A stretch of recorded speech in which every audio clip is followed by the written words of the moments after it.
Agora nós falamos de escalas termométricas. As três escalas principais que existem é de Celsius, Fahrenheit e Kelvin. Isso não quer dizer que são apenas as três. Nós temos a escala de Rankine, Réaumur e muitas outras escalas. É possível você mesmo montar uma escala, né? Mas essas são as três usadas hoje, né, nos vestibulares, em qualquer lugar aí que você for prestar. Então nós temos aqui, toda escala tem um ponto de fusão e tem um ponto de ebulição. A primeira escala, a escala de Celsius, foi desenvolvida pelo físico sueco Anders Celsius, no século XVIII. Ele adotou o ponto de fusão, né, de 0 graus Celsius e o ponto de ebulição de 100 graus Celsius. E ele dividiu sua escala em 100 partes, cada parte equivalendo a 1 grau.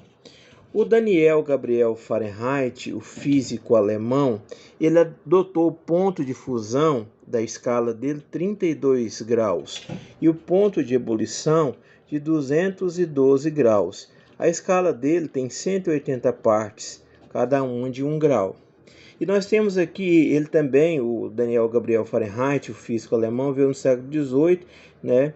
O Kelvin, já é contemporâneo no século XIX, ele adotou o ponto de fusão da sua escala 273 e o ponto de ebulição 373. A escala dele também tem 100 partes. A única escala das três que não aceita valor negativo é a Kelvin. Ela é absoluta, ela começa a partir do zero. Então ela é uma escala que a gente não coloca bolinha de graus e nem tem valor negativo. Lembrando mais uma vez que o ponto de fusão é quando o sólido vira líquido, né? No caso, o gelo derrete a 0 grau. E o ponto de ebulição é quando o líquido vira vapor, no caso a água ferve a 100 graus. Então nós temos aqui, baseado nessa escala, dá para a gente montar a fórmula. Como que a fórmula é montada? Você tem a escala de Celsius, dividida em 100 partes. Você tem a escala lá de Fahrenheit, e ela já começa no 32. Então eu vou vir aqui nela e vou tirar o 32 fora para zerar ela também. A escala dele é dividida em 180 partes. Então eu vou colocar aqui 180.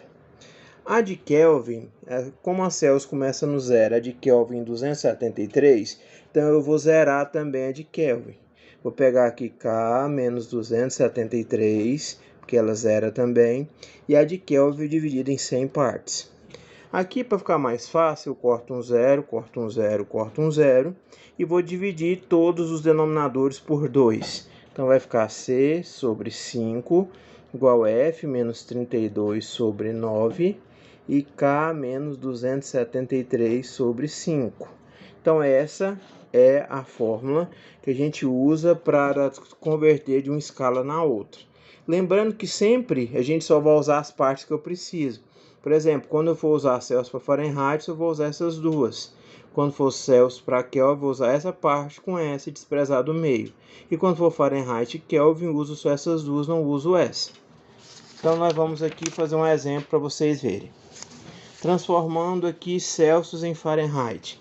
Então C sobre 5 igual a F menos 32 sobre 9. Ou vice-versa, a mesma coisa. Qual a temperatura de um objeto que na escala Celsius estava com 40 graus sendo observado na escala Fahrenheit? Então você vai pegar C sobre 5, F menos 32 sobre 9. Como ele te deu o C, você vai substituir C no lugar de C. Então vai ficar 40 sobre 5, o restante você só vai repetir. 40 dá para dividir por 5 é 8, você repete o restante. Coloco 1 aqui agora, multiplico cruzado. 1 vezes esse valor, não altera ele, continua F menos 32. Agora 8 vezes 9 é 72. Então F é igual a 72. O 32 está do igual ao menos, passa para depois do igual ao mais. Então F é igual a 104 graus.